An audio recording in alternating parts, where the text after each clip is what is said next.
This episode is sponsored by Origami Risk, an award-winning, adaptable, cloud-based platform that can help you and your business manage all aspects of resilience, such as risk, safety, insurance, and even the management of business continuity and disaster recovery plans.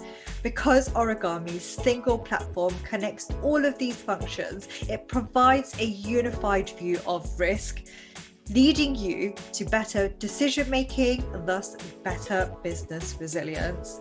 To help you boost your business's resilience, Origami Risk has put together a collection of free ebooks and videos exclusively for the Resilience Pod family. To get access, visit origamirisk.com/resilience. Enjoy the episode. Hey everyone, welcome back to the Resilience Pod, the podcast helping you become resilient in our world full of disruptions. You're here with me, your host, Rina Singh. Thanks so much for tuning in today. Now, today's episode is all about how to raise the bar in the resilience industry with my next guest, who brings with him over 22 years of experience in the industry across multiple strategic roles, such as IT, disaster recovery, continuity, resilience. Within this spectrum, he has also worked in a vast variety of industries like engineering, manufacturing, IT, publishing, financial services. Oh my goodness. He's worked for large organizations and groups in India with lots of global brands and is currently the functional head of a large global IT organization and group. And who better to collect all of his information for us to help us raise the bar in resilience. So without further ado, please join me in welcoming our very next guest, Harsha Sastry from India. Welcome. Thank you, Rina. How are you doing? Welcome Absolutely to the pod. fine. Very nice. It's very nice to see and meet you today on the Resilience Pod. Thank you for inviting me for this session today with you. And I would probably attempt to give my best for enabling you to share various aspects of resilience with the large audience that we have. Perfect. Absolutely. Welcome. Now, I alluded to earlier at the start of this episode that the topic is how to raise the bar in resilience. Before we get into like how to do that, Harsha, my first question to you is, well, what does that actually mean? What does raising the bar in resilience mean? Okay, very nice question, Rina. This is a very good question to set the context. Yeah. So let me set the context using the journey that we have had. Yeah. It starts even before Y2K, when everybody was changing their code lines and changing various elements to see that the Y2K does not hit the applications, and the applications continue to work across the year change or the century change. We also had firmwares and various other hardware equipment also getting changed. So basically, from that time onwards, we have had resilience and its journey being constructed in the form of contingency plans being written, documented, and so on and so forth. The journey has been to add controls, like, for example, just to give you a small example, backups. Initially, we just took backups on a floppy disk or a tape drive and kept it with us. Then we thought, oh, we should ship it across to another offsite. So that's the way we started making controls getting added. New standards started coming inside, right from British standards to ISO. And we started implementing those controls and we started bringing them inside. So that was the first way in which risks started getting identified and started getting mitigated. The second thing that we started doing is we also started increasing the number of tests. The testing was restricted to an OEP, that is an occupant's emergency plan, which was only evacuation of the building. Then it started testing hardware, it started testing vendors, started testing software, started testing backups, and so on and so forth. So that journey started there.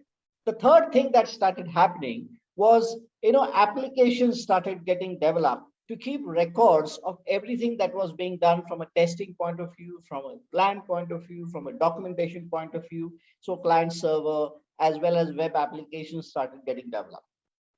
So these were the three things that happened right from the time pre-Y2K post Y2K, and we also had WTC on 9/11 happening, which actually brought the world inside the whole gamut. Now, we also had many other pandemics that came in, but we had Corona, who brought in a very big change for all of us. And today, when we are talking about resilience, it is catered to four aspects. The first aspect is related to business management. The second aspect is related to people. The third one is to technology. And the fourth one is related to global markets and elements around it. So this is what is the context that I like to set so that we are able to talk more on detail onto it. Yeah, and I guess like raising the bar then is like actually looking back at all these things that we've been preparing for, and then actually looking at those key areas that you've said and then being better, right? Absolutely. And so, that's really interesting. Here are some things that I like to say. Yeah. When you talk about the business and the fundamentals, basically it's all surrounding around the goal, the vision, the strategic intent, then understanding the mission and the decisions and the direction that need to be constructed for an organization. Without understanding the strategic intent and the strategic goal that an organization is going towards, or the mission, it is impossible to have a continuity plan developed, tested, and maintained to survive, sustain, at the same time be resilient. So this is the first and foremost very important thing that all of us have to understand. Knowing the business, knowing the direction, knowing the vision and the goal is the most important thing. Unless all of us don't know it, we won't be able to do. So that's true. And that's one key aspect, folks, if you're tuned in, is that's the first thing we should start off when we're looking at how to raise the bar, is looking at that business fundamentals. Now, Harsha has mentioned that there's 4 key areas to this, so you're gonna talk us through number 2, right? So what is number 2 that we need to look at? Okay, the second one is about people and their wellness. Okay. The first one was the goal and understanding the business and the organization. The second one is about the people and the leadership. Now, it becomes very important that leaders have to understand that when we are talking about organizational resilience or operational resilience or any part of this aspect, it is important to identify who's the expert. We also need to have the initiatives running not only from top down, but also from bottom up, because that synergy is the most important synergy that has to be there in the organization, because only then will we be able to have the entire thing brought out in the form of a resilient aspect of an organization. The third thing is about giving support and collaboration. Unless and until you don't have support and you don't have collaboration between teams, between organizations, between various parties who are stakeholders as well as relevant interested parties, it will be absolutely very important, impossible for us for getting resilience. So people care, people wellness, mental health are all the very, very important things that have come up as the aspects, at least post-COVID. And of course, it was always there on the minds of people, but it has got re-amplified as the most important thing from the people and engagement point of view. Yeah, really interesting there, because people and wellness is really important, and we've seen that what it can do a lot. And one thing that I'd like to mention is that leadership comes into it too when we're talking about the people element of it, because if our leaders aren't on board with this, then you can't raise the bar in resilience, can you? So that's really important as well. Absolutely, it's very, very important. Okay, so moving on to the next area then, what else should we be looking for? Well, the third thing that I like to touch upon is the technology piece. So when you talk about technology, it's not only about systems, it's not only about applications. We have the third element also coming in, which is the data. So it's all about bringing in the capability of integrating intelligence along with systems, thus arising to artificial intelligence and machine learning, which adds on to the value. The second piece is about early warning systems. The moment you have intelligence and you have information, you are wanting to generate some early warnings for an organization, either internally, externally, or any form, and you bring in that aspects of it. The third most important thing that happens is data is gold and data is oil. So we all compare it to gold and oil, but at the moment, unless and until you don't have data, you would not be able to experience the virtual status of an organization today, because we are all online and we are all looking at things in the form of elements and data. So how can you visualize something without data? So unless you don't know that building A in a particular country is consisting of 350 people, and it consists in this way, and it is constituted in this form, it will be a very, very difficult thing for us to understand as to how we visualize the data.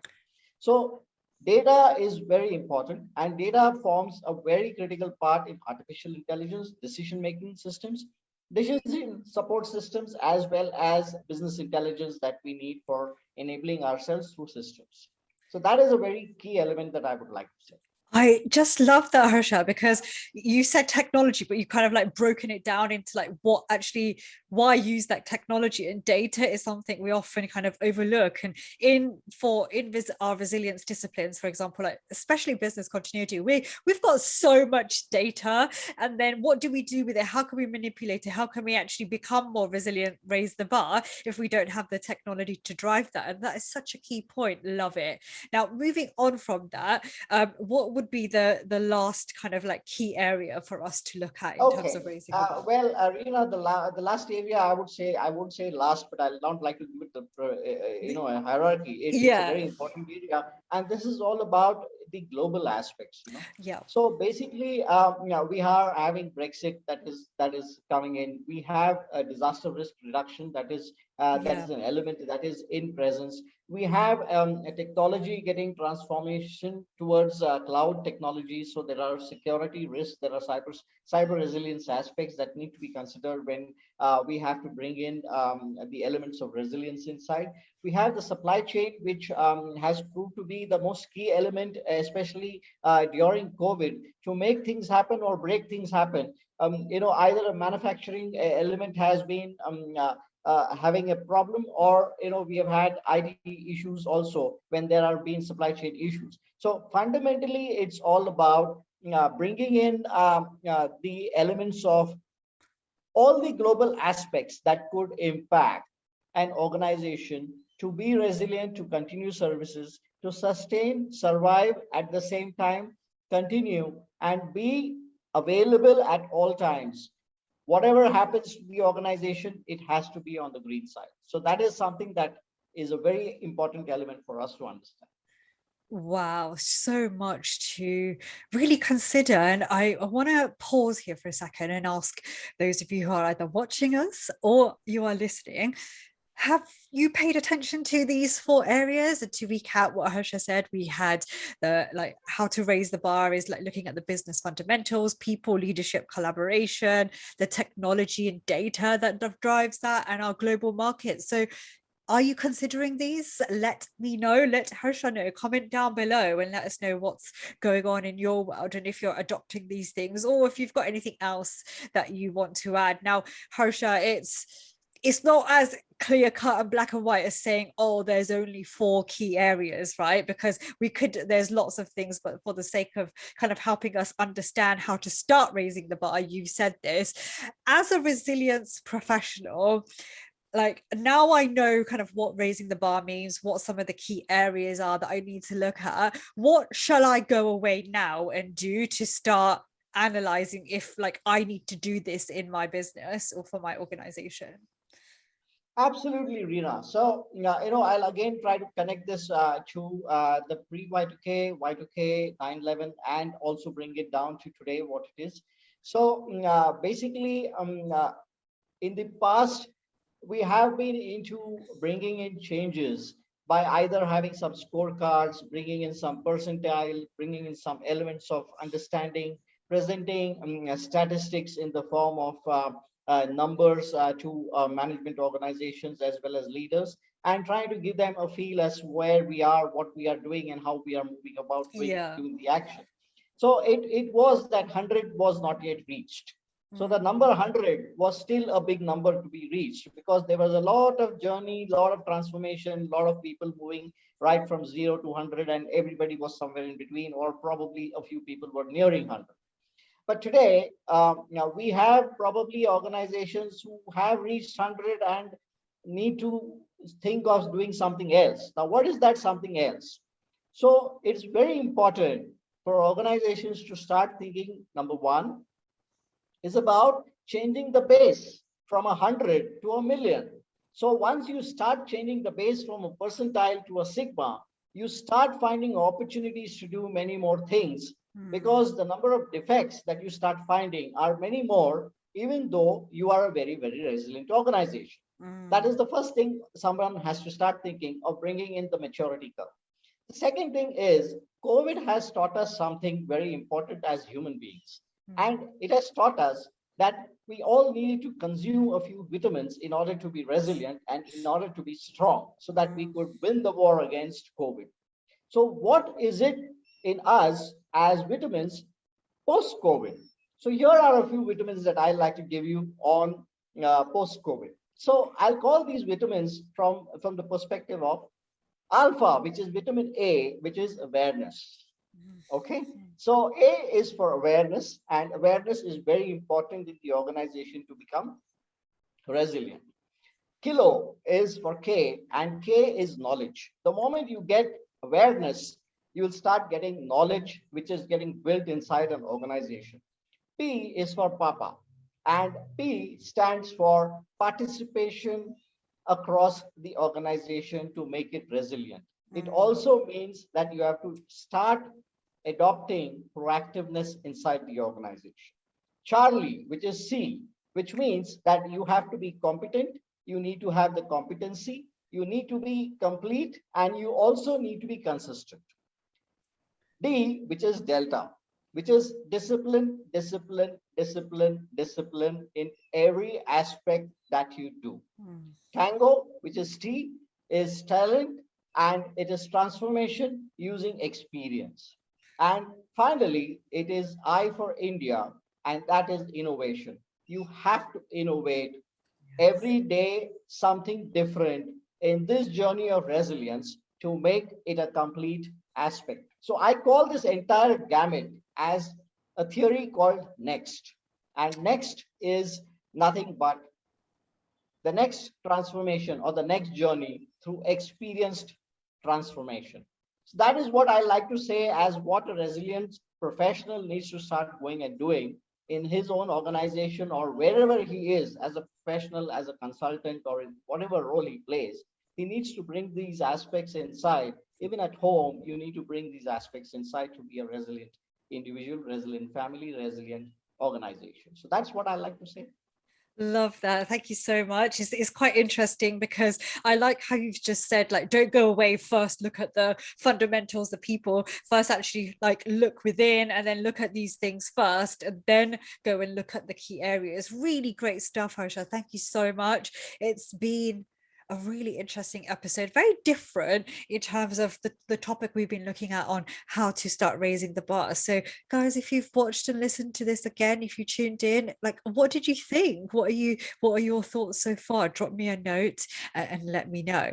Now, Harsha, we are coming to an end of this episode, and before we sign off, do you have any final thoughts for our lovely Resilience Pod family?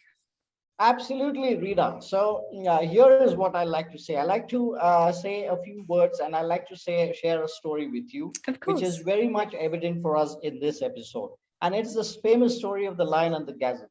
So the story of the lion and gazelle is every day morning when the lion gets up in the jungle, he looks up to the sky and says, "Hey Lord, give me the strength to run faster than the slowest gazelle so that I am able to have a good meal." Yeah.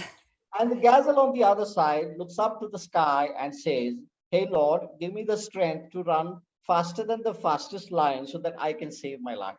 So it's not about whether lion could have caught the gazelle or the gazelle has saved its life. It's all about all of us having to run the moment we see the sun shine. That's the first thing that I like to say. And I like to give the 6 R's that everyone needs to follow. Okay. The first R is for reduce The second R is for response. The third R is for recover. The fourth one is for resume. The fifth one is for restore. And the sixth R is for return. And there are two more R's which are very important, without which resilience is not complete.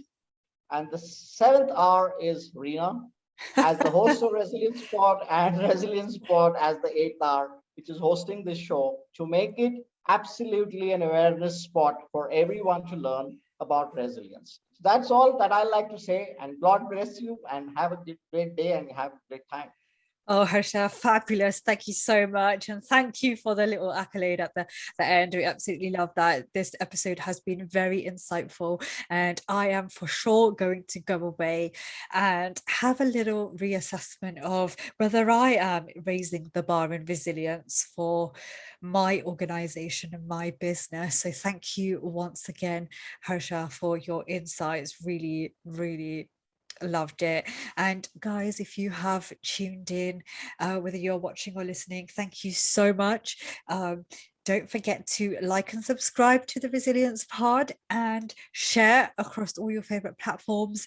This is me, your host, Rina Singh, with our guest, Harsha Sastry, saying bye for now. And until next time, keep on investing in your resilience. Thank you.